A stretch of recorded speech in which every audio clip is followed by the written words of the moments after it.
నమస్తే, నేను మీ Anil Singh, news editor. So మన సుమన్ టీవీలో ఈరోజు ఒక చాలా గర్వకారణమైన రోజు. ఇన్ఫ్యాక్ట్ ఎందుకు చెప్తున్నానంటే, ఒక ఇంజనీర్ టర్న్డ్ ఆంట్రప్రెన్యూర్ టర్న్డ్ పాలిటీషియన్తో మనం ఈరోజు మన అమూల్యమైన సమయాన్ని మనం గడపబోతున్నాము. అండ్ ఇందులో చాలా ఇంపార్టెంట్ నాలెడ్జ్ సిరీస్ లాగా మనము తీసుకోవచ్చు దీన్ని, ఎందుకంటే చాలా పెద్ద బ్యాక్గ్రౌండ్ ఉందండి. సో నేను మాట్లాడబోయేది స్వయంగా మన కేవీ రంగారెడ్డి గారు, అంటే మన రంగారెడ్డి జిల్లా ఎవరి పేరు మీద అయితే ఉందో వారి స్వయాన మనవడు. సో వీరే కొండా విశ్వేశ్వరరెడ్డి గారు ఈరోజు మనతో పాటు ఉన్నారు ఈ సుమన్ టీవీ ఎక్స్క్లూసివ్లో. Sir, welcome to Suman TV sir. నమస్తే Anil, nice being here. Thank you sir. So first and foremost, ఈ 18th లోక్సభ ఎలక్షన్స్ చాలా జోరుగా నడుస్తుంది సార్. ఇన్ఫ్యాక్ట్ క్యాన్వాసింగ్ చాలా ఈ హాట్ వెదర్లో చూసుకుంటే, ముఖ్యంగా లిటరల్గా ఈ హాట్ వెదర్లో కూల్గా మీరు కంప్లీట్గా విత్ లాట్స్ ఆఫ్ ఎనర్జీతో యాజ్ అ యంగ్స్టర్, అంటే చూసుకుంటే ఒక నామినే కాదు, ఒక leader, literally walking leader. Chevella constituency చాలా పెద్ద కాన్స్టిట్యున్సీ సార్, ఎందుకంటే it consist of urban and దాంతోపాటు రూరల్ ఏరియాస్ రెండూ ఉన్నాయి. సో కాబట్టి సైబరాబాద్లో ఉన్న ఐటీ ఏరియాస్లో అండ్ అలాగే మన రూరల్ ఏరియాస్ లైక్ పరిగి, దాంతోపాటు ఇంకా చాలా చిన్న చిన్న ఊర్లు ఉన్నాయి. సో ఇలాంటి ఊళ్ళను అన్ని కలుపుకొని మీ కాన్స్టిట్యున్సీకి చాలా పెద్ద పేరు ఉంది సార్. నిజంగా చెప్పాలి అంటే సౌత్ ఇండియాలో one of the most famous. అందులో మీరు ఇంకా చాలా ఒక పెద్ద బ్యాక్గ్రౌండ్ ఉన్న ఫ్యామిలీ నుంచి. సో ముఖ్యంగా ఇక్కడ మనం చూసుకుంటే ఫస్ట్ నేను అడగబోయే ప్రశ్న, ఓటర్ కోసము, చేవెళ్ళ కాన్స్టిట్యున్సీలో ఓటర్ కోసము మీ విజన్ ఏంటి? చేవెళ్ళ ప్రాంతం మీరు అన్నట్టు it's a very diverse constituency. It side అన్నిట్లా డెవలప్ అయిన ఇండియా, అంటే ఎయిర్పోర్ట్లు అనుకోండి, ఐటీ, గూగుల్, మైక్రోసాఫ్ట్లు అనుకోండి, అది కన్నే ఉంటుంది. వెనుకబడిన ప్రాంతము తాండూర్, వికారాబాద్, పరిగి, దాదాపు కర్ణాటక బార్డర్ దగ్గర వస్తుంది, అది అక్కడనే ఉంటుంది. ఇక్కడ ఎన్నో సమస్యలు ఉన్నాయి, అక్కడ ఎన్నో సమస్యలు ఉన్నాయి. కానీ ముఖ్యంగా జనరల్గా మాట్లాడినంటే, నేను ఈ గ్రామీణ ప్రాంతం తెలిసినైనా, నేను మా కుటుంబం నిజంగానే బ్యాక్గ్రౌండ్ ఇస్ వ్యవసాయం, ఇంకా వ్యవసాయం చేస్తుంటాము ఈ ప్రాంతంలో. అదే కాక నేను ఓదికేమో ఐటీలా విప్రో, జీఈ అట్లాంటి కంపెనీలు, అది నేను మేనేజింగ్ డైరెక్టర్, సిఇఓగా ఉన్నాను. So I know both the world's. ఇటు గ్రామీణ ప్రాంతం తెలుసు, ఇటు డెవలప్డ్ వరల్డ్ తెలుసు. నేను అమెరికా, విదేశాల్లో పోయి వచ్చిన. సో నాకు మంచి ఎక్స్పోజర్, ఆల్రౌండ్ ఎక్స్పోజర్ ఉంది. అండ్ జనరలీ నేను ఈ ప్రాంత ఇష్యూస్ను మంచిగా రిప్రజెంట్ చేయగలుగుతా. నా భాష అయినా పార్లమెంట్లో అందరు వింటారు. కానీ ఈడ సమస్యలను పరిష్కారము నాకు మంచిగా తెలుసు, సమస్యలు తెలుసు, వాటి పరిష్కారం కూడా తెలుసు. ఎన్నో నేను సొంతంగా చేసిన నా ఎంపీ ల్యాడ్స్ తోటి. కానీ ఎంపీ ల్యాడ్స్ తోటి కొన్నే ఉంటాయి, ఏడాదికి 5 కోట్లు ఉంటాయి. కానీ ఎన్నో పాలసీ ద్వారా నేను మంచిగా ప్రొజెక్ట్ చేసినాను. అండ్ ఉదాహరణంగా తాండూర్ రాయి జిఎస్టీ 18% చేసిండ్రు. నేను 3-4 సార్లు కొట్లాడి పార్లమెంట్లో మాట్లాడి అది తక్కువ చేపించిన. రాజస్థాన్లో కోటాస్తో తిరిగా, తాండూర్ కంది అయినా, లేకుంటే మాకు హైవే లేకుండే, నేను ఉన్నప్పుడు హైవే, బీజాపూర్ హైవే నేను అలాట్ చేపించిన. పని కూడా స్టార్ట్ అయింది. కానీ ఈ ప్రభుత్వం భూస్వీకరణ డిలే చేసింది. ఇవే కాక ఇది రైతులకు ఎన్నో సమస్యలు ఉన్నాయి, సాగునీరు సమస్యలు, వాటి పరిష్కారం గురించి కాళేశ్వరం అయినా, లేకుంటే ఇంజనీర్గా ఉండి ప్రాణహిత చేవెళ్ళైనా, లేకుంటే పాలమూరు రంగారెడ్డి, దీంట్లో లోపాలు తెలుసు, దీంట్లో లాభాలు తెలుసు. ఈ డిజైన్ ఎట్లా చేస్తే ఆ కరెక్ట్ డిజైన్ కొరకు నేను పోరాడుతూ ఉంటాను. ఇదే కాక సిటీ ప్రాంతంలో ఎన్నో సమస్యలు ఉన్నాయి. బేసిక్లీ సివిక్ ఇన్ఫ్రాస్ట్రక్చర్, అంటే రోడ్లు, తాగునీరు, కరెంటు, తర్వాత మోరీలు, డ్రైనేజెస్, ఇవన్నీ కూడా సివిక్ ఇన్ఫ్రాస్ట్రక్చర్ ఎన్నో లోపాలు ఉన్నాయి. వాటికి కూడా నేను ఎన్నోసార్లు కొట్లాడినా, పోయి చూసిన. మోరీలు అయితే లేక్స్, చెరువు కుంటలు అయితే మురికి కుంటలు అయిపోయినాయి, స్టింకింగ్. 60, 70, 60, 70 లేక్స్ ఉన్నాయి. లేక్లకు దిగి దీన్ని ఎట్లా సాఫ్ చేయాలి, దానికి యంత్రాలు కనిపెట్టిన. ఎస్టీపీలు అంటే సీవేజ్ ట్రీట్మెంట్ ప్లాంట్, ప్రతి సీవేజ్ ట్రీట్మెంట్ ప్లాంట్ నేను పోయి చూసినాను. అవి కెపాసిటీలు నడుస్తలేవు. వీటి పరిష్కారం ఏంది? అట్లనే సోషల్ ఇన్ఫ్రాస్ట్రక్చర్ సిటీను మంచి క్వాలిటీ ఆఫ్ లివింగ్ ఇంప్రూవ్ చేయాలంటే, సోషల్ ఇన్ఫ్రాస్ట్రక్చర్ అంటే మంచి స్కూళ్ళు, హాస్పిటళ్ళు, తర్వాత మంచి పార్కులు, పబ్లిక్ స్పేసెస్, ఎంటర్టైన్మెంట్ ప్లేసెస్ ఇవన్నీ ఉండాలి. వీటి మీద థియేటర్ డిస్ట్రిక్ట్ ఉండాలని నేను పార్క్స్లను వాక్స్ వేస్ను దీన్ని ప్రోత్సహించాలని లేక్ చుట్టూ లేక్ను కబ్జా చేయకుండా వాటిని అందమైన పబ్లిక్ స్పేసెస్ ఎట్లా చేయొచ్చు లేక్ షోర్ ఇవన్నీ కూడా లేక్ ప్రొటెక్షన్ కమిటీ చేసిన కానీ ఇవన్నీ చేసిన ఇవన్నీ ప్రాంత అభివృద్ధి వ్యక్తిగతంగా ఎన్నో చేసినాను ఒక అన్ని వ్యక్తిగతంగా నేను స్కూల్లో ఎడ్యుకేషన్ నిజంగానే government schools worst government schools in India or in Telangana 80% do not have toilets ఉండే గర్ల్స్ టాయిలెట్స్ లేవు పేపర్లలో కూడా వచ్చింది అయితే నేను వ్యక్తిగతంగా నా ఫాదర్ ఫౌండేషన్ పేరు మీద ఫ్యామిలీ నిధులతోటి ప్రతిరోజు 210 గ్రామాలకు పోయి బాత్రూమ్లు సాఫ్ చేసి వస్తాను సో అట్లీస్ట్ కనీసం పేద పిల్లలు స్కూల్కి పోతే బాత్రూమ్ ఉంటుంది చాలామంది పేద పిల్లల గర్ల్స్ పోరు ఎందుకంటే బాయ్స్ అంటే బయట పోగలుగుతారు స్కూల్స్కే పోరు ఎందుకంటే స్కూల్లో బాత్రూమ్స్ చక్కగా లేవు సో అది నాకు తృప్తి అదే కాక ఎటులేని గ్రామీణ ప్రాంతంలో ఉపాధి కలిగించినట్టు ఈ స్కిల్ డెవలప్మెంట్ నేను ఎన్నోసార్లు మాట్లాడినా more than employing youth engaging youth is important అని దీని మీద అప్రెంటిస్షిప్ మీద పేపర్లు ఆర్టికల్ రాసిన పేపర్లలో వచ్చింది పెద్ద పెద్ద నేషనల్ న్యూస్ పేపర్స్ మీద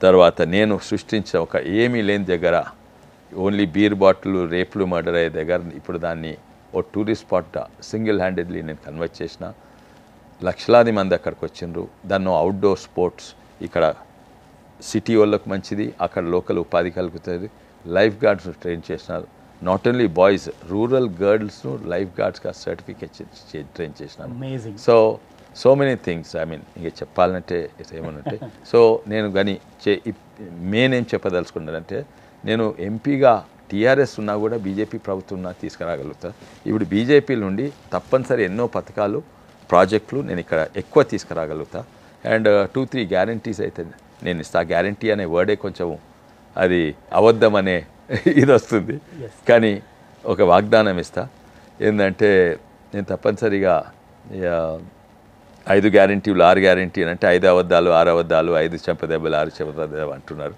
వీళ్ళు గ్యారంటీలు ఇస్తున్నారు కదా అయితే నేను తప్పనిసరిగా 2-3 పథకాలు కేంద్ర ప్రభుత్వం ఇక్కడ అమలు అయితే లేవు ఆయుష్మాన్ భారత్ చక్కగా లేదు 5 లక్షలు వస్తాయి అవి తీసుకొచ్చి ఇండివిజువల్స్కి ఇస్తా అంటే గవర్నమెంట్ హాస్పిటల్ ఎవరు పోతలేరు ప్రైవేట్ హాస్పిటల్ పోతే బిల్లు ఎక్కువ అవుతాయి కానీ 5 లక్షల వరకు నేను ఇప్పిస్తాను రెండోదేమో నేను పంట నష్టంకు పరిహారం లేదు అది నేను తప్పక పంట నష్టం పైసలు ప్రధానమంత్రి ఫసల్ బీమా యోజనతో తీసుకొస్తాను మళ్ళీ ఇండ్లు వేరే రాష్ట్రాలు ఉత్తరప్రదేశ్లో 40 లక్షలు పక్క రాష్ట్రం ఆంధ్రప్రదేశ్లో 20 లక్షల వరకు ఇండ్లు వచ్చినాయి ఇండ్ల కొరకు పైసలన్నీ వచ్చినాయి ప్రధానమంత్రి అంటే పేదలకు ఇల్లు లేని వాళ్ళకు లేకుంటే ఇల్లు కూలిపోయిన వాళ్ళకు లేకుంటే గుడిసెలు ఉన్న వాళ్ళకు ఇండ్లు కొత్త ఇండ్ల కొరకు పైసలు ఇస్తాము అది ప్రధానమంత్రి ఆవాస్ యోజన ఇన్నేళ్ళు ఇండ్ల కూడా అన్నిట్లో bottom Telangana housing for the pour అనేది తెలంగాణ బాటం ఉత్తరప్రదేశ్ 40 ఇక్కడ ఎందుకంటే ఇటు డబుల్ బెడ్రూమ్లు అందలేదు అటు ప్రధానమంత్రి ఆవాస్ యోజన కింద 3 నుంచి 5 లక్షలు అందలేదు నేనుండి తప్పనిసరిగా 1 లక్ష మందికి మా నియోజకవర్గంలో అది వచ్చేటట్టు చేస్తాను ఇప్పుడు చాలా కన్సర్నింగ్ విషయం ఏంటంటే సార్ ఇది చాలా సీరియస్ విషయము చెవెళ్ళ కాన్స్టిట్యున్సీలో గత చాలా తక్కువ సమయంలో 3-4 ఏళ్లలో అన్ఎంప్లాయ్మెంట్ ఇన్ రూరల్ యూత్ అనేది చాలా పెరిగింది సార్ గత 4 ఏళ్ల లోపల ఇంకా ఇన్ఫాక్ట్ ఇది చాలా చిన్న సినారియో అంటే తక్కువ సమయంలో ఇంత ఎక్కువ మంది అన్ఎంప్లాయిడ్ అయిపోవడానికి మన చెవెళ్ళ కాన్స్టిట్యున్సీలో దీనికి కారణాలు ఏంటి ఎందుకంటే చాలామంది మన రూరల్ ఏరియా చెవెళ్ళ కాన్స్టిట్యున్సీ నుంచి హైదరాబాద్కి మైగ్రేట్ అవుతున్నారు అదే అండి దీని లోపం అదే ఉంది స్కిల్ డెవలప్మెంట్ ప్రోగ్రామ్ ఉంది గత కాంగ్రెస్ ప్రభుత్వం సెంట్రల్ గవర్నమెంట్ పెట్టింది స్కిల్ డెవలప్మెంట్ అని ప్రోగ్రామ్స్ పెట్టింది అది మంచిగా నడవలేదు ఇంకా మొత్తం ప్రభుత్వాన్ని బ్లేమ్ చేయాలన్నా లేకుంటే అధికారులను బ్లేమ్ చేయాలన్నా అది వేరే కానీ అది ఒక స్కామ్ టైపే 10,000 ఒక కాంట్రాక్టర్కి ఇస్తాము వీళ్ళని హోటళ్ళల్లో ఎట్లా పనిచేయాలని ట్రైన్ చేయండి 1 మంత్ ట్రైన్ చేయండి సర్టిఫికెట్ ఇస్తారు వీళ్ళు 10,000 వాళ్ళు ఏం చేస్తారు యూత్ని తీసుకొని ఇవో 1 మంత్ ట్రైనింగ్ కాదు 2,000 తీసుకొని ఇంటికి పో మేము సర్టిఫికేట్స్ ఆ సర్టిఫికేట్ చూపెట్టి మేము 10,000 వసూలు చేస్తాం అయితే 10,000 రూపీస్ ఇది పోయి నేను 8,000 రూపీస్ ప్రాఫిట్ వీళ్ళకు 2,000 రూపీస్ వాళ్ళకి ఇస్తారు సో అట్లాంటి స్కామ్లు మస్తుండే ప్రభుత్వం మారినాక కూడా కొంచెం మారింది కానీ ఎక్కువ మారలేదు అయితే స్కిల్ డెవలప్మెంట్ మంత్రి అప్పుడు రాజీవ్ ప్రతాప్ రూఢి ఉండే నాకు దగ్గర మిత్రులే అది కొంచెం మార్చిండు నేను దాని మీద అప్రెంటిస్షిప్ ప్రోగ్రామ్ చేయండి అని అప్రెంటిస్షిప్ ప్రోగ్రాంలో నిజంగా నేర్చుకుంటారు ఒక వంట నేర్చుకోవాలంటే ఓ వారం ట్రైనింగ్ ఇస్తే కాదు వంట మనిషి కావాలంటే ఒక 2-3 years చేస్తేనే మంచి ఉంటాయి, పర్ఫెక్షన్ వస్తుంది ఏదైనా కూడా. అవును. బట్టలు కుట్టేటోడైనా, హెయిర్ కటింగ్ చేసేటోడైనా ఓ 2 వారాల ట్రైనింగ్ ఇస్తే కాదు, ఆ సర్టిఫికేట్ చేతులు ఉంటుంది కానీ వాడి దగ్గర హెయిర్ కటింగ్కి ఎవడు ఓడు, ప్రాక్టికల్గా ఉండాలి. లేకుంటే హెయిర్ కటింగ్ మా మంగళైన కింద చేతి కింద 2 ఏళ్ళు పనిచేస్తే అప్పుడు నిజమైన. ఇప్పుడు యూరోప్లో ఇట్లనే వస్తాయన్నమాట. కాలేజ్కి పోని అవసరం లేదు, ఇక్కడ అప్రెంటిస్షిప్ సిస్టమ్ సర్టిఫికేట్ మేస్త్రికైనా. సో దాని మీద నేను బాగా ప్రమోట్ చేస్తుంటే అప్పుడు మేస్త్రికి కూడా లాభం. చేతి కింద ఒక పనివాడు దొరుకుతాడు, వాడు నేర్చుకుంటాం. That is the true skill development. And Europe, Japan, Germany ఇవన్నీ ఇట్లనే పైకి వచ్చినాయి. అమెరికాలో కూడా కొంత ఉన్నది. అయితే ఆ సిస్టమ్ ఇక్కడ తీసుకురావాలని అప్పుడు యూత్ను ఎంగేజ్ అవుతారు, నిజంగా నేర్చుకుంటారు. ఏదో బోట్ తీసుకొని ఇట్లా ఇటుక పెట్టాలి, ఇట్లా మేస్త్రి ఇట్లా చేయాలంటే కాదు, చేతి కింద. సో ఇవన్నీ వచ్చేసినాము. కానీ ప్రత్యేకంగా ఒక సమస్య ఏంటంటే ఎస్పెషల్లీ చేవెళ్ళ ప్రాంతంలో చాలా అన్ఎంప్లాయ్మెంట్. ఎందుకంటే రూరల్ యూత్ ఎస్పెషల్లీ చేవెళ్ళ, మన పరిగి, తాండూరు అది వేరే, కానీ చాలామంది ధనవంతులు అయినరు. ఎందుకంటే భూమి ధరలు పెరిగినాయి, ఒక్కొక్కరి దగ్గర కార్లు, మోటార్ సైకిళ్ళు ఉన్నాయి. చిన్న 15,000 రూపీస్ ఉద్యోగం ఎవరికి వద్దు. వాళ్ళు చాలామంది రిలాక్స్గా బిజినెస్ చేస్తుండే. ఏం బిజినెస్ అంటే రియల్ ఎస్టేట్ బిజినెస్. సో వాళ్ళు చూస్తే అన్ఎంప్లాయ్మెంట్ ఉంటారు, బట్ వాళ్ళ దగ్గర ఒక కారు ఉంటుంది, ఒక మోటార్ సైకిల్ ఉంటుంది. అయితే అది ఎస్పెషల్లీ చేవెళ్ళ సిటీ చుట్టుపక్కల అదే ఒకటి ఉన్నది. బట్ ఎస్, తాండూరు, వికారాబాద్, పరిగిలా అవసరం ఉంది. అయితే ముఖ్యంగా ఏంటంటే ఈ స్కిల్ డెవలప్మెంట్ ఏం స్కిల్స్ నేర్పిస్తుంది? జాబ్స్ పట్టణాల్లో ఉంటాయి, జాబ్స్ రూరల్నే డెవలప్ చేస్తే అప్పుడు సోషల్ ఫ్యాబ్రిక్ ఏం కాదు. ఇప్పుడు ఏమవుతుంది, ఊర్ల నుంచి యూత్ అందరూ పారిపోతున్నారు. ఎక్కడ సిటీలో, ఊర్లో చూస్తే అందరు ముసలోళ్ళు ఉంటారు. అది అండ్ వాళ్ళకి ఏమైనా పని పడుతుంది అనుకో, మోటార్ ఖరాబ్ అయింది, పని చేసుకోవాలంటే ఆ ముసలోళ్ళు ఎక్కడ తీసుకుపోతారు? ఆ పంపును ఈపీ మెకానిక్ దగ్గర తీసుకుపోతే ఎట్లా? అట్లే వాళ్ళ కొడుకు అక్కడనే ఉండి ఏదో పని చేసుకుంటే. సో అన్నిట్లో most important rural social fabric మంచి ఇంటాక్ట్ ఉండాలంటే రూరల్ జాబ్స్ సృష్టించాలి, not jobs for rural youth. జాబ్సే రూరల్ ఉండాలి, అది చాలా ముఖ్యము. ఇది యూరోప్లో అక్కడంతా అవుతుంది. వెరీ ఇంపార్టెంట్లీ ఇంట్లో, మన అందరి ఇంట్లో తల్లి, చెల్లి, భార్య, ఆడవాళ్ళ గురించి మాట్లాడుతున్నాను. సో ఉమెన్ ఎంపవర్ గురించి చాలా మాట్లాడుకుంటాం సార్. అసలు నిజంగా ఉమెన్ ఎంపవర్మెంట్ ఉండాలి, ఇంకా వాళ్ళ ఫైనాన్షియల్ ఇండిపెండెన్స్ పెంచాలి అంటే మాటల్లో చూస్తూ వచ్చాము. అయితే గవర్నమెంట్ ఆఫ్ ఇండియా అది ఒక యాప్ ఉంది సార్, మై స్కీమ్ అని చెప్పేసి. ఆ యాప్లో నేను చూసాను దాదాపు 1800 స్కీమ్స్ ఉన్నాయి. అందులో దాదాపు ఒక 500 నుంచి 800 మధ్యలో గవర్నమెంట్ ఆఫ్ ఇండియా స్కీమ్స్ ఉన్నాయి. ఇందులో ముఖ్యంగా మనం చూసుకుంటే ఉమెన్ ఆంటర్ప్రినర్షిప్ కానివ్వండి, ఉమెన్ స్కిల్ డెవలప్మెంట్ కానివ్వండి, ఇవన్నిటికీ చాలా లోన్స్ ప్రొవైడ్ చేస్తున్నారు. సో చెవెళ్ళలో దీన్ని ఎలా రిప్లికేట్ చేయాలనుకుంటున్నారు? ఇది చాలా ముఖ్యమండి. ఇప్పుడు అన్ని లోన్స్ జనరల్ కూడా ఉంటాయి. ఇప్పుడు ముద్రా లోన్స్ ఉమెన్ కూడా తీసుకోవచ్చు, విశ్వకర్మ యోజన కింద ఉమెన్ కూడా తీసుకోవచ్చు. అవి కాక మహిళలకు స్పెసిఫిక్ లోన్స్ ఉన్నాయి. అయితే ఇవన్నీ పథకాలు కూడా నెంబర్ 1 అవగాహనతోటి పాపులరైజేషన్ తీసుకోవాలి. నేను చెప్పిన ఆయుష్మాన్ భారత్ అఫ్కోర్స్ మహిళలకు సంబంధించిన కాదు, దాంతో తీసుకోవచ్చు. మహిళా సెల్ఫ్ హెల్ప్ గ్రూప్స్ ఇప్పుడు 20 లక్షల వరకు. అండ్ ఇంకా ఇంతకుముందు మహిళా సెల్ఫ్ హెల్ప్ గ్రూప్స్ అంటే ఊర్లో 3-4 ఉండేది. ఇప్పుడు ఎందుకంటే ఇప్పుడు కండిషన్స్ కూడా రిలాక్స్ చేసిండ్రు. ఏంటంటే నేను అనుకుంటే అప్పుడు 15 మంది ఉంటేనే ఒక సెల్ఫ్ హెల్ప్ గ్రూప్గా గుర్తించాయి. ఇప్పుడు 10 మంది మహిళలు ఉన్నా కూడా ఒక గ్రూప్ తీరా గుర్తించి వాళ్ళకి 20 లక్షల వరకు లోన్స్ ఇవ్వచ్చు. అయితే చాలామంది ఇదైతే సెల్ఫ్ హెల్ప్ గ్రూప్స్ అయితే వాళ్ళకి తెలుసు, అవగాహన తీసుకున్నారు, చాలామంది తీసుకున్నారు. ఒకవేళ ఏమైనా లేకుంటే డెఫినెట్లీ నాదో హెల్ప్ లైన్ ఉన్నది, స్టేబుల్ ఆఫీస్ నా హెల్ప్ లైన్, ఫోన్ చేస్తే వాళ్ళు తీసుకోవచ్చు. కానీ సాధారణంగా ఏమైతే ఎవరికైతే లోన్స్ తీసుకునే అవగాహన లేదో వాళ్ళకు హెల్ప్ లైన్ ఫోన్ చేసి ఆ మద్దతు అడిగే అవగాహన కూడా ఉండదు. అయితే అందుకే చాలా ముఖ్యము, ఓ ఎంపీ అయితే ప్రతి గ్రామం తిరగాలి. You have to visit the village, then only you'll know that. ఏదో సిస్టమ్స్ పెట్టి ఇక్కడ వస్తారంటే కాదు, పిఎల్తో నడిపిస్తారు, లేకుంటే నా వీళ్ళతో. సో నా లక్ష్యం అదే. నేను ప్రతి గ్రామం, I think I'm the only MP, ప్రతి గ్రామం 3-4 సార్లు నేను పోయినాను అండ్ తిరిగినాను. ఎన్నో గ్రామాల్లో 10 సార్లు 20 సార్లు కూడా పోయినాను. అండ్ ఇవి పోతుంటే అర్థమవుతుంది. అండ్ అందుకే ప్రధానమంత్రి మోడీ గారు ఫస్ట్ టైం ఆ వికసిత్ భారత్ అని ఒక ట్రక్ పెట్టించుండు. అయితే నేను అనుకుంటా ఎప్పుడు కూడా స్వాతంత్రం ఇప్పటి వరకు ప్రభుత్వము ప్రజలకు పోలేదు.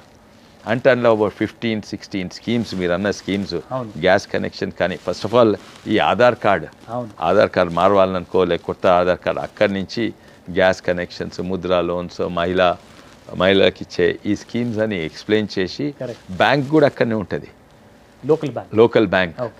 అండ్ అక్కడదక్కడ ఎంతోమందికి వచ్చేటట్టు చేసిండ్రు. నేను దాదాపు 6-7 లక్షల గ్రామాలకు పోయింది ఈ వికసిత్ భారత్ ట్రక్. ఆ ట్రక్లో అన్ని డిపార్ట్మెంట్స్ పోతాయి అండ్ ఇది చేసిండ్రు. ఎందుకంటే మీరు ఎన్ని స్కీమ్లు పెట్టండి, ఏదో హైదరాబాద్కో ఢిల్లీకో పోతే అవి వేస్ట్. ఆ స్కీమ్స్ ఊర్లకు పోవాలి అండ్ లేకుంటే ఆ ఎంపీలు ప్రతి ఊరు తిరగాలి. ఇంట్లో కూర్చొని రెండు ఊర్లు తిరిగి నా దర్వాజా లోపల ఉండే కాదు. నిజం. సో ఇది ఇంకో అతి ముఖ్యమైన ప్రశ్న. ప్రపంచం అంతా ఇప్పుడు ఇండియా వైపు చూస్తుంది సార్. అవును. సో మన భారతదేశము ఒక యంగ్ యూత్తో కూడిన భారతదేశం. ఎందుకంటే మన దగ్గర more than 45% of the population జనాభా యూత్ ఉన్నారు బిలో 28 ఇయర్స్ అని చెప్పేసి as per the census. So population ప్రకారంగా చూసుకుంటే చాలా యువకులు మన దగ్గర ఉన్నారు. సో ఈ యువకులకు అందరికీ కావాల్సింది ఏంటంటే సార్ ఒక స్ట్రాంగ్ ఎడ్యుకేషన్. సో ఈ ఎడ్యుకేషన్ గురించి చెవెళ్ళ కాన్స్టిట్యున్సీలో ఇంక్లూడింగ్ లైక్ పరిగి, తాండూరు ఇవన్నీ చిన్న చిన్న ఊర్లన్నీ కలుపుకుంటే వీటి కోసము అపార్ట్ ఫ్రమ్ స్కూల్సే కాకుండా హయ్యర్ ఎడ్యుకేషన్ కానివ్వండి, పాలిటెక్నిక్స్ కానివ్వండి, ఐటీఐలు కానివ్వండి, ఇలాంటి ఏదైనా ప్లాన్ చేస్తున్నారా? ఏదైనా ఇప్పుడు ఎగ్జిస్టింగ్ ఉన్నాయా? ప్రైవేట్ కొన్ని ఉన్నాయండి. But private also many engineering colleges have close down, polytechnics they close down. Government చాలా తక్కువ ఉన్నది. ఇక్కడ లోకల్లో మేము అపోజిషన్ ఉండి ఒత్తిడి పెట్టగలుగుతాం. మళ్ళీ నాకు ఎడ్యుకేషన్ ఇంపార్టెంట్, అందుకే ఇన్ని స్కూళ్ళు పోయి బాత్రూమ్ అడుగుతాం. అయితే ఎడ్యుకేషన్ చాలా ముఖ్యం. అండ్ ఇప్పుడు ఉన్న కొన్ని ప్రైవేట్ స్కూల్స్ ఎన్నో కారణాల వల్ల బంద్ కూడా అయినాయి, ప్రైవేట్ కాలేజెస్. అండ్ దానికి వాట్ ఈస్ ద సొల్యూషన్ అంటే definitely government has to spend more. But ఉన్న గవర్నమెంట్ దివాలా తీసింది. అండ్ ఎంత దివాలా తీసింది అంటే పాత ప్రభుత్వం కూడా సర్వశిక్ష అభియాన్ కింద ఆల్మోస్ట్ 1400 or 1200 crores 1100 కోట్లు సర్వశిక్ష అభియాన్ కింద సెంట్రల్ గవర్నమెంట్ ఇస్తే దాని మ్యాచింగ్ ఫండ్ స్టేట్ గవర్నమెంట్ పెట్టలేక అవి ల్యాప్స్ అయినాయి. ఎందుకంటే ఇంత ధనిక రాష్ట్రం అని ధనం అంతా ఇంకెక్కడో పోసిండ్రు, కాళేశ్వరంలో ఎక్కడో కుమరిచ్చిండ్రు, అది ధనం లేకుండా పోయింది. అంటే ఎక్కడనైతే మేము 40% మేము 60% వాళ్ళు కట్టాలి, ఈ 40% పైసలు లేవు. సో దాని మీద మేము డెఫినెట్లీ ప్రెషరైజ్ పెడతాము. అండ్ సెంట్రల్ గవర్నమెంట్ ఇప్పుడు బీజేపీది ఉంటుంది అండ్ బీజేపీ ఎన్నో లోన్స్ ఫండ్స్ ఇస్తుంది స్టేట్ గవర్నమెంట్కు. ఇచ్చినప్పుడు మేము రైట్ ప్రయారిటీస్ అప్పుడే తప్పుడు ప్రయారిటీస్ పట్టిండ్రు. ఎందుకంటే ఇప్పుడు చూస్తుంది కదా మంచివే, కానీ అది ఫస్ట్ చేయాలన్నా లాస్ట్ చేయాలన్నా? ఫస్ట్ ఏం చేయాలి? కరెంట్ ఉండాలి, తాగునీరు ఉండాలి, దాని తర్వాత విద్య వైద్య రంగం ఉండాలి, దాని తర్వాత అన్నిట్స్ పెట్టి 1,00,000 కోట్ల మూసీ డెవలప్మెంట్ అంటే అది ఏంది? 1,00,000 కోట్లు అంటే ఇది ఇంకో కాళేశ్వరమా? అదో జోక్ అన్నట్టు. అయితే ఇటువంటివి ప్రయారిటీస్ కరెక్ట్ ఉండాలి. మూసీ క్లీన్ చేయవచ్చు, కానీ అది ఫస్ట్ ప్రయారిటీ కాదు. ఫస్ట్ ప్రయారిటీ జీతాలు ఇవ్వాలి, పెన్షన్లు ఇవ్వాలి, తర్వాత కరెంటు, తాగునీళ్ళు, తర్వాత ఇటువంటి basic communities. These are important. Sir ఇప్పుడు మనము తెలంగాణ రాష్ట్రం చాలా ముఖ్యంగా చూసుకుంటే ఒక మ్యానుఫ్యాక్చరింగ్ హబ్లా తయారైంది సార్.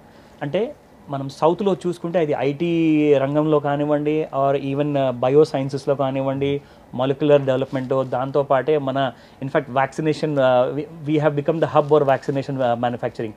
సో ఇవన్నీ చూసుకుంటే మ్యానుఫ్యాక్చరింగ్ కోసము మీ చెవలో కాన్స్టిట్యున్సీలో ముఖ్యంగా ఎక్కడన్నా ప్లాన్ చేస్తున్నారా? ఏదైనా ప్లాన్స్ ఉన్నాయా?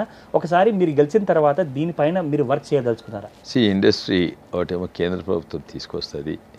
మొన్న ఫుడ్ ప్రాసెసింగ్ జోన్ అంటే అది ల్యాండ్ స్కామ్ జరిగింది, దాంట్లో ఆరోపణలు ఉన్నాయి, ఈ వ్యక్తి అన్ని ఇన్వాల్వ్ అని, మోమిన్పేట్ దగ్గర అనుకుంటా. కానీ ఎస్, నేను మా focus is on small and medium industries, not on large industries. Very good. Large industries have lot of problems and just investment చూసుకుంటే పెట్టుబడి ₹1,00,00,000 లార్జ్ ఇండస్ట్రీ, 1,000 కోట్ల ఇండస్ట్రీలో 1,000 కోట్లు పెట్టుబడి పెడతారు, దానికి కోటికి ఒకటే ఉద్యోగం వస్తుంది, అంతే 1,000 కోట్లు పెడితే ఒకటే.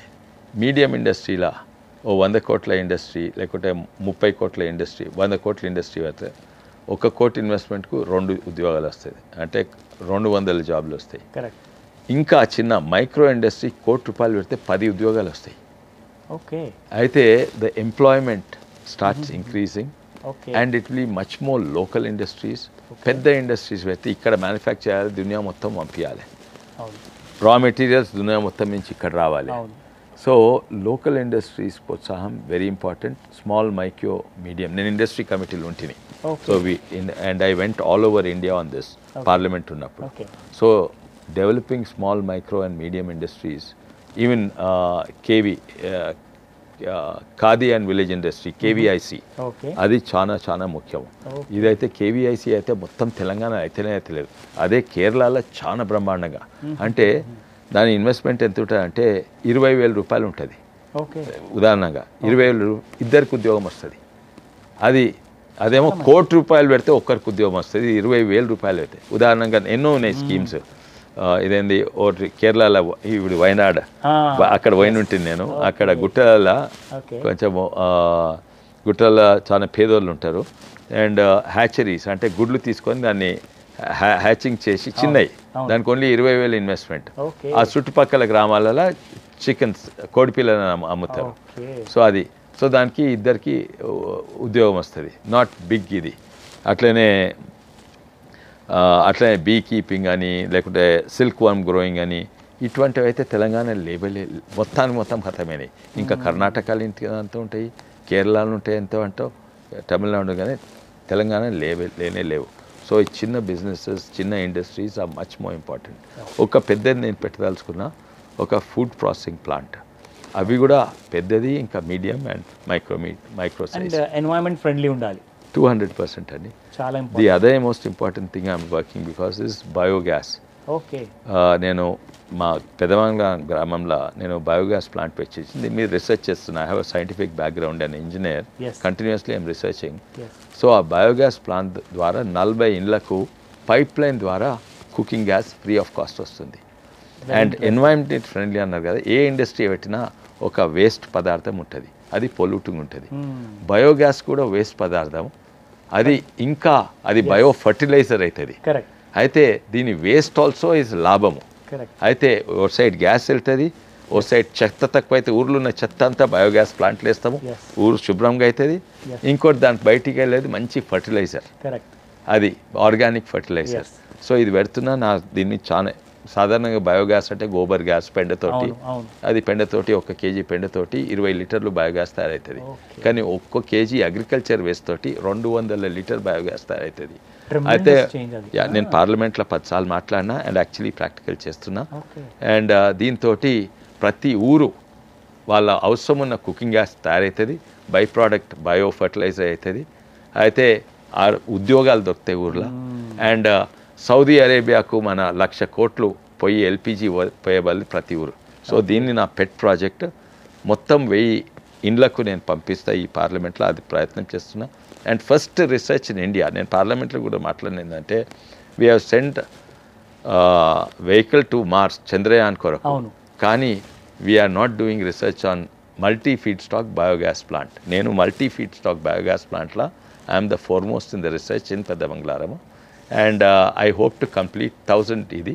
దాని తర్వాత నేను ప్రైమ్ మినిస్టర్ మోడీ గారితో కొట్లాడుకొని తను విజిట్ చేపించి పాలసీ మార్చి ప్రతి ఊరు వాళ్ళ గ్యాస్ వాళ్ళే ఉత్పత్తి చేస్తే భారతదేశానికి నష్టం, భారతదేశానికి ఎంతో లాభము, ఎన్వైరన్మెంట్కు లాభము, మన ఫారిన్ ఎక్స్చేంజ్ ఆల్మోస్ట్ 1,50,000 కోట్లు ప్రొటెక్ట్ అవుతుంది. This is my pet project. Very true sir. ఎందుకంటే ఇలాంటి సస్టైనబిలిటీ గురించి ఆలోచించనే చెవెళ్ళ లోక్సభ కాన్స్టిట్యున్సీ ఒక మోడల్ కాన్స్టిట్యున్సీగా తయారవుతుంది. నిజంగా it will become a big research hub. Even for this bathroom cleaning, and the MPs from other places came and saw this and went. So already అయిపోయింది. Only for bathroom cleaning. Okay. And some of them are trying to implement it there. In one sector లో అయిపోయింది sewage system కోసం. Okay, interesting. Now sir, very important ఏంటంటే మన భారతదేశము in fact food గురించి చెప్పాలి అంటే మనది ఒక అగ్రికల్చర్ బ్యాక్గ్రౌండ్. మన భారతదేశానికి ఉన్నదే అసలు మన వెన్నుముక్క లాంటిది అనమాట. సో కానీ చూసుకుంటే ఇప్పుడు ఫుడ్ సెక్యూరిటీ ఇన్సెక్యూరిటీ అనేది చాలా పెరిగిపోయింది. సో ఫుడ్ ఇన్సెక్యూరిటీ వల్ల ఏమవుతుందంటే people below the poverty line ఎవరైతే ఉన్నారో, చాలా లైక్ నార్మల్ లైఫ్ గడపలేకపోతున్నారు, వాళ్ళందరికీ కూడా ఫుడ్ అనేది కూడా ఒక నార్మల్ ఫుడ్ ఒక పర్సన్కి 2 పూటలు దొరక్క చాలామంది బాధపడుతున్నారు. ఇలాంటి వాళ్ళు కొంతమంది ఆల్రెడీ చెవెళ్ళ కాన్స్టిట్యూన్సీలో ఉన్నారు. సో వీళ్ళ కోసం ఎలాంటి కైండ్ ఆఫ్ ప్లానింగ్ ఏదైనా ఉందా? ఎందుకంటే ముఖ్యంగా ఫుడ్ ఇన్సెక్యూరిటీ పెరుగుతుందంటే ఇండియాకి అది చాలా నెగిటివ్ నిజంగా చెప్పాలి అంటే. కానీ అగ్రికల్చర్ బ్యాక్గ్రౌండ్ ఉన్న ఇంత రిచ్ కాన్స్టిట్యున్సీ మీది, ఎందుకంటే ఫుడ్ కోసం చెప్పుకోవాలంటే వ్యవసాయం చాలా బాగా చేస్తారు. సో మరి అలాంటి చోట్ల కూడా ఈ ఫుడ్ ఇన్సెక్యూరిటీ ఎందుకుంది? నేను మొట్టమొదటి మీ అభిప్రాయంతో వ్యతిరేకిస్తున్నాను. ఓకే, ఫుడ్ ఇన్సెక్యూరిటీ అన్నది ఇండియాలో పోయింది, ఓకే, ఇంకా పోతా వస్తున్నది. బట్ దేర్ ఈస్ కొంచెం మాల్ న్యూట్రిషన్ ఉన్నది, కొంచెం, నాట్ ఎక్కువ, అది కూడా చాలా తక్కువ ఉన్నది. ఎవరు కూడా ఆకలితో చచ్చిపోతలేరు. ఓకే, ప్రధానమంత్రి మోడీ గారు ప్రతి నలుమూలల ప్రతి గ్రామంలో 5 కేజీలు ఉచిత బియ్యం ఇస్తున్నాడు. బియ్యమే కాక కొన్ని చాలా మన గోధుమలు కూడా ఇస్తున్నాడు. అయితే ఫుడ్ ఇన్సెక్యూరిటీ అనేది లేదు దీనివల్లనే కాక మీరు డేటా చూస్తే మనము రైస్ ఎంత ఉత్పత్తి చేస్తామో, ఎంత కన్జ్యూమ్ చేస్తామో దానికంటే ఎక్కువ ఉత్పత్తి అవుతుంది. తెలంగాణలో 4 ఇంతలు ఎక్కువ అవుతున్నది. ఓసారి కేసీఆర్ గారు అసెంబ్లీని అన్నారు, మేము 1 కోటి టన్నుల వడ్లు అయితే మేమే తింటాం. నేను లెక్క ప్రకారంగా లెక్క చేసి చూపిన లెక్కలు నాకు మైండ్లో ఇప్పుడు నేను చెప్పమంటే చెప్తా. అది నేను నా లెక్కల ప్రకారము బియ్యము దాదాపు 29 లక్షల టన్నులే మనకు అవసరము. అండ్ ఇది మనము దాని వడ్లు అంటే 100 కేజీల వడ్లు ఉంటే దాన్ని మిల్లింగ్ చేసినాక 70 కేజీలో ఎంతో బియ్యం వస్తుంది. అయితే ఇవన్నీ లెక్కలు చూస్తే మనకు కేవలము 40 లక్షల టన్నులే కావాలి. మనం పండించేది 2 లక్షల టన్నులు, ఓసారి 3 లక్షలు కూడా అన్నారు కేసీఆర్, 2 లక్షల టన్నులు. అంటే మనం తినేదానికంటే దాదాపు 5 ఇంతలు ఎక్కువ పండిస్తున్నాం. ఎక్కడ పోవాలి? ప్రభుత్వం కొను అంటది, ప్రభుత్వం కొంటది. భారతదేశం కూడా మన అవసరం ఉన్న దానికంటే ఎక్కువ రైస్. మన దగ్గర లోపం ఉన్నది పల్సెస్లో ప్రోటీన్ ఉంటుంది అండ్ ఎడిబుల్ ఆయిల్స్. ఈ రెండిట్లోనే తక్కువ. ఇవి మన edible oils and pulses import చేస్తున్నాం. మనం refocus on the right crops. ఇప్పుడు India is also the diabetic capital of the world. ఎందుకంటే మేము రొట్టెలు తినేటోళ్ళమే, అన్నం తినేటోళ్ళం ఏమైనాము. జొన్న రొట్టెలు, మీరు తండూరు నుంచి అన్నారు కదా, జొన్న రొట్టెలు తినేటోళ్ళం, మనం అన్నం తినేటోళ్ళమా? కాదు. ఇది రైస్ క్యాపిటల్, ఇది రైస్ ఈటర్స్ అయిపోయినాము. And we are the diabetic capital, highest diabetic ratio is in India. ఎందుకంటే మన అనవసరమైన జాగాలకు సాగునీరు తెస్తాము. మీరు మెట్ట పంటలు పండించే బదులు వరి వండి అనరి, వరేసుకోనరి, సన్నవరి వేసుకోనరి, మళ్ళీ వరేసుకుంటే ఊరేస్తా. ఇవన్నీ తప్పు పాలసీస్, తప్పు ఇరిగేషన్ పాలసీస్, తప్పు ఇరిగేషన్ ప్రాజెక్ట్స్. మనం చేవల ప్రాంతానికి మెట్ట పంటలు ఎంకరేజ్ చేయాలి. అండ్ మోడీ గారు మిల్లెట్స్. నా వెనకట్ ఎట్లుండే, నేను చిన్నప్పుడు ఊరికి పోయేది కదా, వరి లేకుండే ఊర్లా, ఓన్లీ బోర్వెల్ లేకుండే ఊరు. అప్పుడు బోర్వెల్ కూడా రేర్ ఉంటుండే కదా, అన్నీ తైదలు, సజ్జలు, కొర్రలు ఇవన్నీ ఉంటుండే, ఆమ్దెలు, కుస్మలు ఇవి ఉంటుండే. అండ్ ఇప్పుడు అవన్నీ మర్చిపోయి ప్రతి ఒక్కడు వరేస్తున్నాడు. మరి తినేది జొన్న రొట్టెలు మర్చిపోతున్నారు. అయితే these are some of the things that I'm going to promote అండి. ఎందుకంటే ఇప్పుడు సాధ్యము. వెనకట వరి కొంచెం ధర ఎక్కువ ఉండేది, పేదోళ్ళు జొన్నలు, గోధుమలు, తైదలు. ఇప్పుడు ధనవంతులు జొన్నలు, తైదలు, కొర్రలు తింటున్నారు. ఇప్పుడు మిల్లెట్స్ అని స్పెషాలిటీ ఆర్గానిక్ మిల్లెట్స్ బ్రాండ్స్ వచ్చేసినాయి. అండ్ ఆల్సో ప్రధానమంత్రి మోడీకి పాత్ర ఇంటున్నది. రైతులకు ఏం కావాలి? సాగునీరు కాదు, వాళ్ళకి మంచి ఆమ్దాని కావాలి. ఆమ్దాని వరితోటి వస్తుందా లేకుంటే మెట్ట పంటలతో వస్తుందా? ఇప్పుడు మెట్ట పంటలతోటి మంచిగా వస్తుంది, దాన్ని ప్రమోట్ చేయాలి మనము. కానీ ఫుడ్ వేస్టేజ్, ఈ రోజు వేస్టేజ్ని రేపటి రోజు షార్టేజ్ కూడా కావచ్చు. బికాస్ సో దాని గురించి కొంచెం మీరు అన్నట్టుగా నిజంగా millets of the 2023 was the millet year అన్నమాట. సో చాలా స్ట్రాంగ్ గా ప్రమోట్ చేశారు, అది చాలా బాగా. ధరలు కూడా అప్పుడు మిల్లెట్స్ ధరలు ఇప్పుడు బాగా పెరిగినాయి.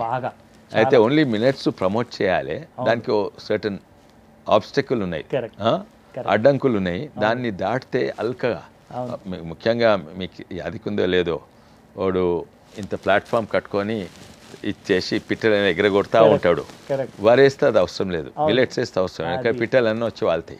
కానీ అది మిల్లెట్స్ అది పాపులరైజ్ చేయాలంటే ఊరు మొత్తం విజిట్ చేయాలి. Correct. ఒక్కడే వచ్చింది అనుకో 10 ఎకరాలు 2 ఎకరాలు పెడితే పిట్టలన్నీ వచ్చి దాని మీద కూర్చుంటుంది. ఊరు మొత్తం 1000 ఎకరాలు వేసినాం అనుకో ఎస్ అంతటి పిట్టలంతా డిస్ప్యూట్ అవుతుంది, అందరికీ 5% 2% లాస్ అవుతుంది. అవునది ఊరు మొత్తం ఏదో వేసి వీడు ఒక్కడే వస్తే ప్రాబ్లం అవుతుంది, నిజమే. పిట్ట. సో దీనికి కొన్ని ఉన్నాయి ఇది. సో ఒక ప్రాంతాన్ని మిల్లెట్స్ ప్రమోట్ చేస్తాను, దానికి ఎక్కువ బోనస్ ఇచ్చుడు, ఎంక్యూ సో ఇచ్చేసి. దీని గురించి మీరు ఆలోచించారు, నేను చాలా రీసెర్చ్ చేసిన అండి, Okay. నేను చాలా రీసెర్చ్ చేసిన దీని మీద. అండ్ ఐ డిడ్ ఎగ్జిక్యూట్ చేయాలి. నేను అమెరికాలో కూడా ఉన్నప్పుడు ఫస్ట్ 1 year ఒక చిన్న గ్రామీణ ప్రాంతంలో ఉంటుంది, 600 జనాభా.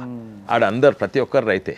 ఓకే, అండ్ ఆడ ఉన్న టెక్నాలజీస్, ఆడ ఎట్లా ఇన్ఫర్మేషన్ ఎట్లా వాడుకుంటాడు. న్యూ జెర్సీలో మీరు మాస్టర్స్ చేశారు. దానికంటే ముందు మినిసోటాలో ఉంటుంది గ్రామీణ ప్రాంతాల్లో, అందరు వెరీ ఫ్రెండ్లీ అగ్రికల్చరిస్ట్. ఓకే, ఆడ 3 పంటలు, ఇదేంది మక్కలు, జొన్నలు, సోయాబీన్. ఓకే, అయితే వాళ్ళు పంట పెట్టేటప్పుడే పంట 3 నెలల పంట, 3 నెలల పంట, 3 నెలల తర్వాత ధర ఎంత ఉంటుందో ఇప్పుడే ప్రెడిక్ట్ చేస్తారు. ఓకే, దాంట్లో 2 విధానం ఏంది, computer modelling of wheat prices, soybean prices and corn prices. కంప్యూటర్నే ఎట్లయితే రెయిన్స్ మన మాన్సూన్ ప్రెడిక్ట్ చేస్తామో అవును. వీళ్ళు పంట ధరలు ప్రెడిక్ట్ చేస్తారు. Okay. అది చేసే వెనకట, ఇది టాకింగ్ అబౌట్ 80s. ఇంకోటేమో ఫ్యూచర్స్ మార్కెట్ ఉంటుంది, ఎట్లయితే Bombay stock exchange, Wipro shares, Infosys, అవునండి. అందులో wheat shares, soybean shares, Okay, మక్కల commodity shares, futures అన్నమాట. కమాడిటీ ఫ్యూచర్స్, ఓకే, అది ఇక్కడ ఇంట్రడ్యూస్ చేయాలి. ఎక్సలెంట్, సో పంట పెట్టినప్పుడు అప్పుడు ఎంత ఉంటుందో తెలుస్తుంది. Very so important these are demand supply. అందుకే అప్పుడు రైస్ వేస్ట్ కాదు. ఓకే, ఇప్పుడు ఆల్మోస్ట్ 1/3 అంటే 30% మనం తినే రైస్ గోడాంలలో మురుగుతున్నది. కానీ అయినా బలవంతంగా కొంటున్నారు, ఎందుకంటే అదో సబ్సిడీ అన్నట్టే. అయితే సెంట్రల్ గవర్నమెంట్ తెలంగాణకు దాదాపు 25,000 crores ఈచ్ ఇయర్ ఇస్తుంది. ఇది ఎంఎస్పి మద్దతు కొంటందుకు. ఇది లెక్క చేయదు. మళ్ళా ఇంకో విషయం ఏంటంటే బాధగా ఉంది, ఏంటంటే ఉన్న సీఎం మంచిగా మొదలుపెట్టిండ్రు భాష ఇవన్నీ కూడా, కానీ ఇప్పుడు వారి భాష కూడా మారుతున్నది. ఏదో గాడిది గుడ్డు అని అంటున్నారు కేంద్ర ప్రభుత్వం. ఇది మర్చిపోతుండ్రు ఈసారి. ఇప్పుడు కేంద్ర ప్రభుత్వం ఇప్పుడు తెలంగాణ రాష్ట్రం నడిచేది అన్ని కేంద్ర ప్రభుత్వం వల్లనే, ఇంక్లూడింగ్ ఇది దాదాపు 20,000 కోట్ల కంటే ఎక్కువ మన రైతులను ఆదుకునేది మద్దతు ధర ఇచ్చి కేంద్ర ప్రభుత్వం. దాన్ని గాడిది గుడ్డు అంటే అది ఫస్ట్ ఆల్ ఆ భాష ఉండొద్దు. ఎందుకంటే కేసీఆర్ తర్వాత కొంచెం భాష మంచిగా అయింది రేవంత్ రెడ్డి గారు, కానీ ఇప్పుడు తన భాష కొంచెం మరీ కేసీఆర్ డైరెక్షన్లో పోతుంది అనిపిస్తుంది. Very unfortunate. Okay sir, so ఇది ఎక్స్ట్రీమ్లీ కన్సర్నింగ్ విషయం సార్. చివరి ఓటర్స్ కోసము ప్రత్యేకంగా ఈ ప్రశ్న మిమ్మల్ని అడగాలని, యాజ్ అ చెవెళ్ళ లోక్సభ రిప్రజెంటేటివ్గా సార్, ముఖ్యంగా మీ ఓటర్స్ ఎవరైతే ఉన్నారో ప్రైమరీ హెల్త్ కేర్ సెంటర్స్ ఉన్నాయి, కానీ ప్రైమరీ హెల్త్ కేర్ సెంటర్ తర్వాత వాళ్ళకి కావాల్సిన అదర్ హెల్త్ రిక్వైర్మెంట్స్ ఏవైతే ఉన్నాయో అది చాలా జనరల్గా అఫోర్డబుల్ కాదు. అందుకే మనం చూసుకుంటే హెల్త్ ఇన్సూరెన్స్ ప్రీమియమ్స్ కూడా చాలా పెరిగిపోతుంది. ఈ ద్రవ్యోల్బణం అనేది ఏదైతే పెరిగిపోతుందో నెలకి చూసుకుంటే, ఇందులో స్పెషల్లీ చెవెళ్ళ ఓటర్స్కి ఎలాంటి కైండ్ ఆఫ్ ఏదైనా రిలీఫ్ ఆర్ ఎలాంటి కైండ్ ఆఫ్ ఏదైనా స్కీమ్స్ ఏదైనా ఉన్నాయా? తప్పగానే ఇది ఆయుష్మాన్ భారత్ అని ఉంది, అది క్విక్ ఫిక్స్. ఓకే, అప్లై చేస్తే ఇమీడియట్లీ వచ్చేస్తుంది. అది 5 లక్షల వరకు ప్రైవేట్ హాస్పిటల్ పోతాయి, కానీ అఫ్ కోర్స్ దాంట్లో అవుట్ పేషెంట్ కవర్ కాదు. ఓకే, అవుట్ పేషెంట్ మీద అన్నట్టు మందులు కూడా, అవునండి, ఆ మందులు తక్కువగా అయినందుకు ఆయుష్ అని మన కేంద్ర ప్రభుత్వము ఆయుష్మాన్ భారత్ కాదు ఫార్మసీస్ తెరిచింది. ఓకే, ఫార్మసీస్ ఎట్లుంటాయంటే నాకు ఫార్మసీ గురించి తెలుసు. Branded Cipla, Torrent, doctor Reddy's labs, ఈ అరబిందో ఫార్మా వీళ్ళందరూ ఉంటారు కదా, వాళ్ళ మందులు సేమ్ పారాసెటమాల్ వాళ్ళది తీసుకుంటే ₹2 ఓ టాబ్లెట్ ఉంటుంది. అది జనరిక్ వాళ్ళది బ్రాండెడ్. జనరిక్లో తీసుకుంటే 20 పైసలు 30 పైసలు ఉంటుంది. అయితే జనరిక్ క్వాలిటీ జనరిక్స్ ప్రమోట్ చేసిండ్రు, ఆయుష్మాన్ భారత్ చేసిండ్రు, తర్వాత బస్తీ దవాఖానాల కొరకు పైసలు పంపిండ్రు. కానీ ఇవి అమలయ్యేది ఇవన్నీ సెంట్రల్ గవర్నమెంట్ చేస్తుంది, రాష్ట్ర ప్రభుత్వం ద్వారానే. కొన్ని రాష్ట్ర ప్రభుత్వాలు చిత్తశుద్ధంగా మంచి చేస్తుంది, కొన్ని మంచి చేయవు, కొన్ని ఏమో పైసలే డైవర్ట్ చేస్తుంది కాళేశ్వరంలకు దేంట్లకు. అయితే ఇది కేంద్ర ప్రభుత్వం స్కీమ్స్ ఉన్నాయి. దీని తర్వాత దీని మీద మెయిన్ ఏంటంటే మీరు గోవాకు అనరండి. గోవా కూడా మన ఇండియాలో ఒక రాష్ట్రమే. ఆడ మా బీజేపీ ప్రభుత్వం ఉన్న రాజకీయాలు పక్కకు పెట్టండి, ఆడ చాలా మంది క్రిస్టియన్స్ ఉంటారు, ఇవన్నీ పక్కకు పెట్టండి, అది కూడా భారతదేశం ఒక భాగం. కానీ చాలా మంది గోవాకు బీచెస్ పబ్స్కి పోతారు పోనీ హాలిడే. కానీ అక్కడ పోయినప్పుడు మన తెలంగాణలో గోవా గ్రామానికి పోయి అక్కడ ప్రైమరీ హెల్త్ కేర్ సెంటర్స్ చూడండి, లేకుంటే జిల్లా హెడ్ క్వార్టర్స్ ఉంటే ఆడ ఏరియా హాస్పిటల్ పోండి, లేకుంటే వాళ్ళ అంగన్వాడీ సెంటర్స్కి పోండి, లేకుంటే ఆ గోవా స్కూల్స్కి పోండి. అసలు నమ్మగలగరండి ఇది భారతదేశం అని. ఆడ ప్రభుత్వ హాస్పిటళ్ళు, ప్రభుత్వ private centres, anganwadi centres and schools ఎంత ఉంటాయి అంటే శుభ్రంగా ఉంటాయి. పేదోళ్ళు ధనవంతులు అందరూ అక్కడనే పోతారు. హాస్పిటల్కైనా స్కూల్కి పంపిస్తే ధనవంతుల స్కూల్ ఇక్కడ, గవర్నమెంట్ స్కూల్స్కి ఇక్కడ ప్రైవేట్ స్కూల్స్ ఉన్నప్పుడు బస్ పోయి ఇంటికి నుంచి పోయి తీసుకొస్తుంది, పిల్లలను డ్రాప్ ఆఫ్ చేస్తుంది. Good initiative. And quality of schooling and health care so high. ఎట్లా సాధ్యం ఇక్కడ? ఎందుకు అసాధ్యం? ఎందుకంటే మెయిన్ థింగ్ ఏంటంటే ఆడ ద ప్రాసెస్ అంటే గోవాలు చాలా ఆనెస్ట్, మనం దొంగలమా లేకుంటే గోవాలు బాగా పనిచేస్తారు మనము సోమరిపోతులమా? కాదు, అక్కడ కూడా సోమరిపోతులు ఉంటారు, అక్కడ కూడా ఆనెస్ట్ పర్సన్. ఏంటంటే అక్కడ మెయిన్ డిఫరెన్స్ ఏంటంటే కింద కమ్యూనిటీకి బాగా పవర్ ఉంటుంది. ఆడ లోకల్ కమ్యూనిటీ అంటే వాళ్ళ సర్పంచ్కు బాగా పవర్ ఉంటుంది, సర్పంచ్కు ఎమ్మెల్యే కంటే ఎక్కువ పవర్ ఉంటుంది, ఎమ్మెల్యేకు మంత్రి కంటే అంటే ఆ విలేజ్ సంబంధించి సర్పంచ్కు ఎమ్మెల్యే కంటే ఎక్కువ పవర్ ఉంటుంది, మినిస్టర్ కంటే ఎక్కువ పవర్ ఉంటుంది, చీఫ్ మినిస్టర్ కంటే ఎక్కువ పవర్ ఉంటుంది ఆ విలేజ్ ఇష్యూ. ఈ controls the health care, education, funds, anganwadi centres. And ఆయన అదే ఊర్లో వండుకుంటాడు, మంచి చదువుకుంటే ఊరోళ్ళు ఆయన గల్లా కూడా పట్టుకోవచ్చు. And sir, I have great respect for sarpanches, but Indian political class system is losing respect for the sarpanch, giving him less importance, less funds and no power and control. అక్కడ గ్రౌండ్ లెవెల్లో ఉండే వాళ్ళే ఎవరన్నా ఎమ్మెల్యేని కలవాలంటే ఎట్లా, ఓ ఎంపీని కలవాలంటే చూస్తున్నారు కదా వీళ్ళు, గేట్లకు తాళం వేసుకుంటారు, ఎంపీపీలు వస్తే కలవరు, సామాన్య ప్రజలకు సీట్స్ పెట్టండి. సో దట్స్ వెరీ కన్సర్నింగ్ విషయం. నెక్స్ట్ సార్, వెరీ ఇంపార్టెంట్ ఏంటంటే first and foremost senior citizens ఎవరైతే ఉన్నారో, జనరల్గా నార్మల్ సీనియర్ సిటిజన్స్కి మీరు లైక్ కమ్యూనిటీ ఎంగేజ్మెంట్స్లో నేను చూశాను. ఇన్ఫ్యాక్ట్ మీ community engagements are most admired అనమాట. సో ఇందులో ముఖ్యంగా నేను చూసింది ఏంటంటే చాలామందికి ఇలాంటి కైండ్ ఆఫ్ సీనియర్ సిటిజన్స్కి మీ వరకు యాక్సెసిబిలిటీ ఉంది. అది I have seen, like literally మీరు వాళ్ళ కన్సర్న్స్ని అర్థం చేసుకున్నారు.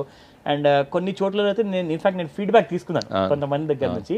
సో నేను వచ్చాను చెవెల్లా కాన్స్టిట్యూన్సీకి వచ్చేసి, అక్కడ నుంచి చాలామంది గ్రామాల్లో నుంచి చదువు ఉన్నవాళ్ళు, చదువుకోని వాళ్ళు, అంటే వ్యవసాయం బ్యాక్గ్రౌండ్ ఉన్నవాళ్ళు సీనియర్ సిటిజన్స్లో నేను చూసింది ఏంటంటే ఒకలాంటి నమ్మకం అనేది అయితే ఉంది. బట్ ఇక్కడ ముఖ్యంగా మనం చెప్పుకోవాలంటే వీళ్ళకి ప్రభుత్వం వైపు నుంచి ఇంకా ఏదైనా స్కీమ్ ఉందంటారా? ఇది పెన్షన్ స్కీమ్ తప్ప ఏం పెద్ద లేవు. ఓకే. అండ్ అదే కాక there is no emotional and other support. Especially మా చెవెల ప్రాంతంలో పిల్లలు ఊర్లో నిడిచిపెట్టి పట్టణాలకు పోతుండ్రు. అవును. So there is also emotional and distress వాళ్ళకు. సో వన్ ఇస్ ఫైనాన్షియల్ ఇంతో అంత తట్టుకోగలుగుతారు, బట్ వాళ్ళకి సపోర్ట్ సిస్టమ్ లేదు. అండ్ ఇన్ఫ్యాక్ట్ అరవింద్ మేనన్ గారని నాకు ఆర్ఎస్ఎస్ నుంచి he was deputed to BJP as organising secretary to Telangana. It's very senior person. అయితే నేను బాగా పరిచయం అయినరు. నేను ఐ వాజ్ మాట్లాడుతుంటే, ఎందుకంటే మున్గోడ ఎలక్షన్స్లో క్లోజ్ పని చేసినాము, దగ్గర పరిచయం అయినరు. తను చెప్పింది, నేను జర్మనీలో 3 ఏళ్ళు ఉంటుంది, జపాన్లో 1, ఇంక విదేశాలు దాదాపు 4-5 ఏళ్ళు ఉంటుంది.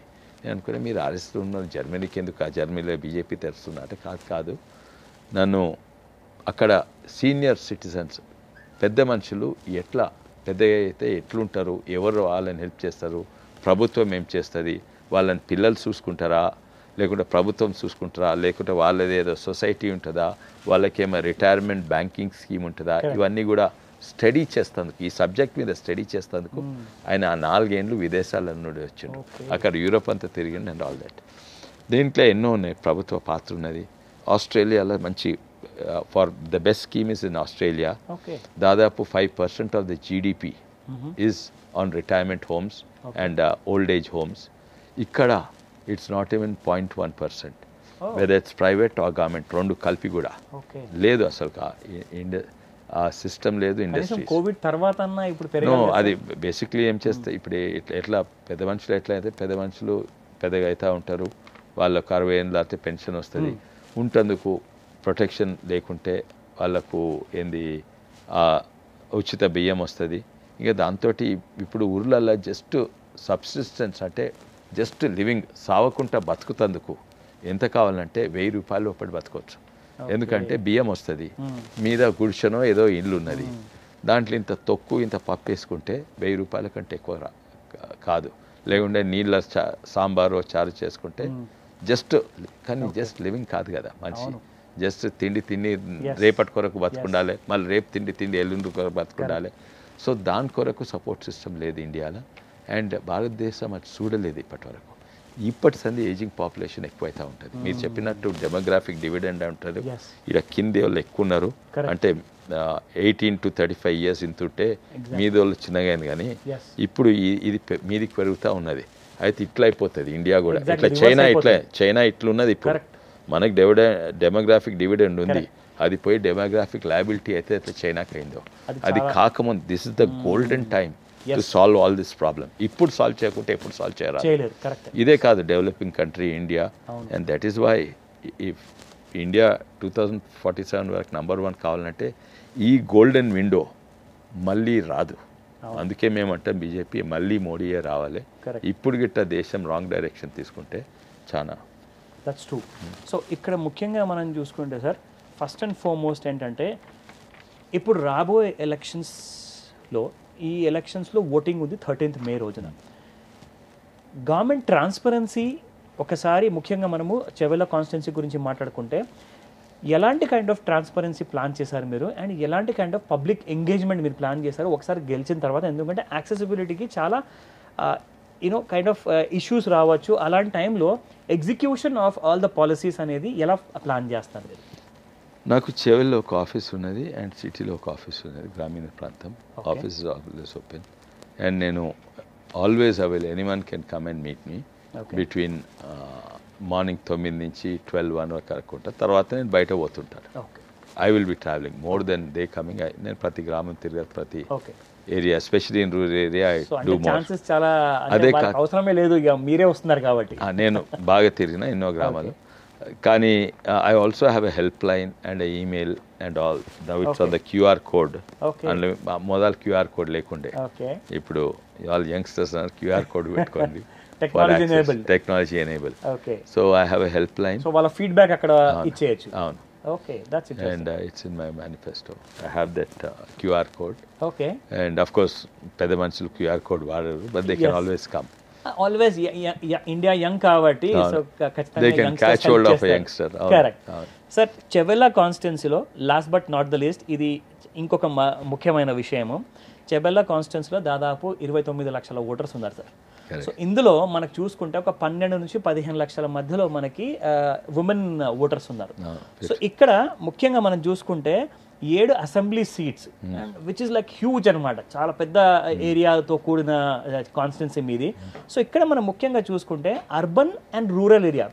సో మీ రోల్ ఎలా ఉంటుందంటే లైక్ నాట్ జస్ట్ ఒక రూరల్ ఎంపీ కాదు, but also as a urban ఎంపీగా కూడా మీరు యాక్ట్ చేయాల్సి వస్తుంది ఇక్కడ.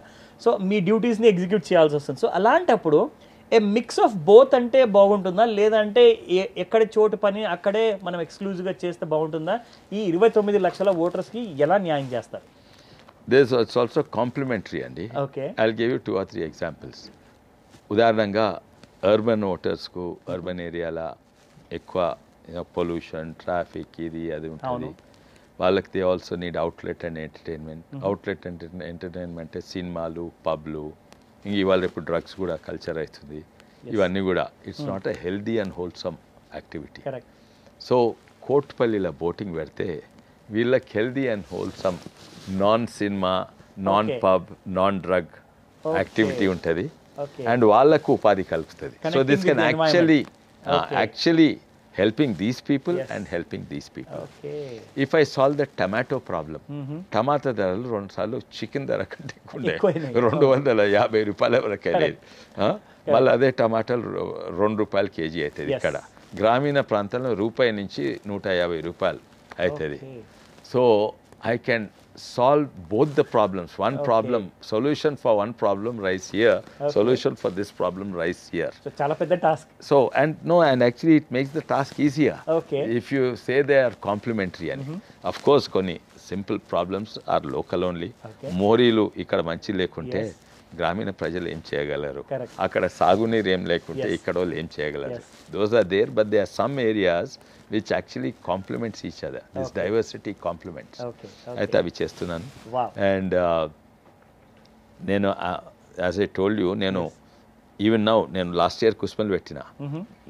ముఖ్యంగా నాకు 35 ఎకరాలు ఉన్నది మా కొడుకుల పేరు మీద, అందరు మా ఫ్యామిలీ పేరు మీద దాదాపు 50 ఎకరాలు అట్లా ఉంటుండొచ్చు. అయితే నేను యూక్లిప్టస్ పెడితే 10 ఏళ్ళ తర్వాత చూసుకోవచ్చు. You don't have to spend time. కానీ కొంచెము కౌలుకి ఇస్తా, కొంచెం ఆల్వేస్ నేను సొంతగా చేస్తా. ఓ 5 ఎకరాలు కుస్మలు పెట్టిన. ఇంకోటి కొత్త పంటలు, ఇప్పుడు సో మెనీ పంటలు ఇక్కడ పోయినాయి అండ్ అవి తీసుకొచ్చి పెడుతున్నాను. అండ్ సాధారణ సాగమట్ట అంటే అక్కడ మెక్సికోలు చేస్తారు, ఇక్కడ కూడా సాగమట్టు ఉంటుంది. అది లేకుంటే నాగజమ్ముడు అనే క్యాక్టస్ ఇటలీలో పెంచుతాడు, అది కూరగాయ తీరు వాడతారు. దానికి వీటన్నిటికీ నీళ్ళు అవసరం లేదు, పెస్టిసైడ్స్ అవసరం లేదు, ఫర్టిలైజర్ అవసరం లేదు. సో ఇటువంటి నేను ఎక్స్పెరిమెంట్ చేస్తూనే ఉంటాను. జిల్లెట్ పూలు, తెల్ల జిల్లెట్ పూలు, ఇవన్నీ కూడా ఇండోనేషియా నుంచి ఇక్కడికి వస్తాయి. ఇవన్నీ కూడా కంటిన్యూస్ ఎక్స్పెరిమెంటేషన్ కొరకు నాకు 2 acres పక్కకు ఉంటుంది. Excellent sir. ఇన్ఫ్యాక్ట్ ఎండ్ చేసే ముందు చాలా ముఖ్యంగా ఏంటంటే, మీరు ఆల్రెడీ ఒక కన్వీనర్గా ఉన్నారు వాష్ లెజిస్లేటివ్ ఫోరంకి. సో ఇక్కడ నాకు ఒక నచ్చిన విషయం ఏంటంటే, వాటర్, శానిటేషన్ అండ్ హైజీన్. ఒక మనిషికి దర్జాగా బ్రతకాలి అంటే, హ్యాపీగా బ్రతకాలి అంటే ఈ 3 చాలా అవసరం అండి. సో ఇందులో మీరు ఆల్రెడీ ఒక ఎక్స్పర్ట్ కాబట్టి, ఆల్రెడీ ఒక కన్వీనర్ కాబట్టి, ఐ థింక్ చాలా ప్రాబ్లమ్స్ని మీరు చెవెల కాన్స్టిట్యున్సీ నుంచి వాష్అవుట్ చేయదలుచుకున్నారు. అండ్ దీని గురించి మా సుమన్ టీవీ వైపు నుంచి కంప్లీట్గా మా heart felt congratulations and we give you all the best from our side sir. Thank you అండి, thank you very much. It's very important. I was inspired by Modi ji. పెద్ద ప్రైమ్ మినిస్టర్ పెద్ద ప్రాజెక్ట్ అని చిన్న శుభ్రంగా ఉంచుకోండి చాలు. బాత్రూమ్ కట్టిస్తాను, శుభ్రంగా ఉంచుకోండి. That inspired me. అప్పటి సంది ఐ వాజ్ వర్కింగ్. నేను టీఆర్ఎస్ ఉన్నా కూడా నా బాత్రూమ్ క్లీనింగ్ ట్రక్స్ మీద మోడీ గారి బొమ్మ ఉండే, ఇటు కేసీఆర్ బొమ్మ, మా గ్రాండ్ ఫాదర్, మా ఫాదర్, నా బొమ్మ ఉండేది. కాంగ్రెస్ ఉన్నా కూడా ఇటు మోడీ బొమ్మ ఉండేది, ఇక్కడ సోనియా గాంధీ బొమ్మ ఉండేది, మా గ్రాండ్ ఫాదర్. ఇది so inspiration has no boundaries. No boundary. ఎవరు మంచి పని చేసినా వాళ్ళు you have to take all the good from everything and reject all the good bad from everybody. చాలా బాగా చెప్పారు sir. Thank you so very much sir. Thank you sir.